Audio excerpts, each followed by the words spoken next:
ఏంటంటే ఆమె ఏం చెప్తుంది, ఇదిగో ఇతను ఇలా చేయాలని వచ్చాడు, నేను గట్టిగా కేక వేశాను, అప్పుడు అందరికీ తెలిసిపోద్ది కదా అని అతని బట్టలు కూడా వదిలేసి పారిపోయాడు.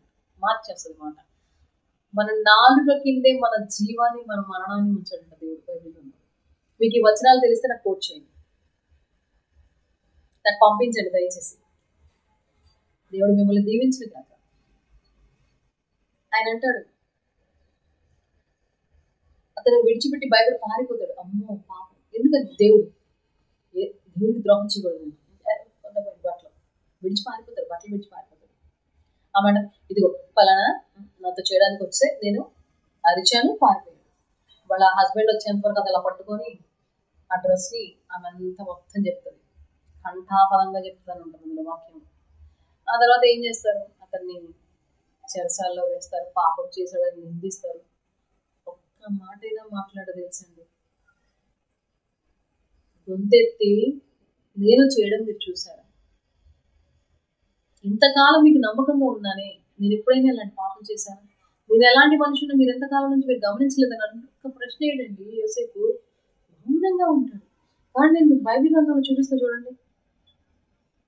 వాళ్ళ భార్య చెప్పింది, అప్పుడు ఆమె తన భర్తతో ఈ మాట చొప్పున చెప్పాను, నీవు మన యుద్ధకు తెచ్చిన ఈ హెబ్రీ దాసుడు నన్ను ఎగతాళి చేయడానికి నా యుద్ధకు వచ్చాను.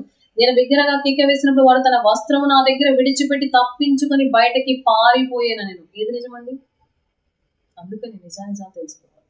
అది చెప్పేవాళ్ళు ఒకరు ఉంటారు తెలుసా, పరిశుద్ధాత్మ సీక్రెట్ రివీల్ చేస్తాడు. మనం ఏం అవసరం లేదండి ఎక్కడెక్కడికో వెళ్ళి న్యాయం కోసం వాటి కోసం వెళ్ళాలి. కోర్టులు, పోలీస్ స్టేషన్ ఇవన్నీ మన కోసమే దేవుడు పెట్టాడు. కానీ అంతకంటే సుప్రీంకోర్టు లాగా సూపర్ హైకోర్టు ఉండదు. అది పవర్ ఆఫ్ అటార్నీ లాగా అక్కడ మనం ఏం చెప్పవసరం లేదు. కూర్చొని అయ్యా నీకు తెలుసు కదా, నేను తప్పు చేస్తే నన్ను శిక్షించు, లేదా నన్ను మన్నించు. వాళ్ళు తప్పు చేస్తారు, ఆ లెక్కలు వేరుంటాయి, ఆ రిజల్ట్ కూడా బాగుంటుంది. అంతేగాని చెప్పింది ఇప్పుడు నేను ఉంటానండి, నేను వెళ్ళి ఒక మంచి చెప్తేనే కదా నా కష్టం ఏంటో తెలిసింది, నా బాధ ఏంటో తెలిసింది, నా వేదన ఏంటో తెలిసింది, అక్కడ ఏం జరిగిందో నేను చెప్తుందో వాడికి తెలియదు. కానీ దేవుడు తెలియదండి, సమస్య లేదు. కంటి రెప్ప వేయకుండా మన యొక్క కష్టాన్ని తన యొక్క ఇదితో చూస్తున్నాడు. మన హృదయంలో మనం చెందే వేదన చూస్తున్నాడు. అక్కడ చూడండి, కాబట్టి తన యజమానుడు ఇట్లు నీ దాసుడు నన్ను చేశానని తన భార్య తనతో చెప్పిన మాటలు విన్నప్పుడు కోపముతో మండిపడింది. అతన్ని పట్టుకుని రాజు ఖైదీలు బంధింపబడి చెరసాలలో వేయించను. అతడు అక్కడ చెరసాలలో ఉండేను. అయితే యెహోవా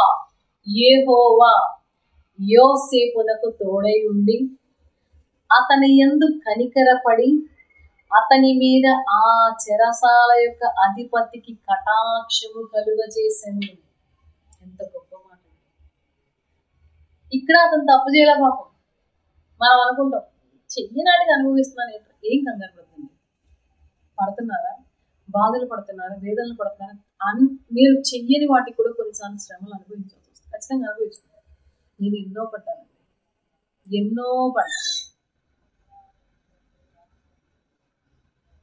ఏం కాదు, నిందల వెనుక దీవెనలు ఉంటాయండి.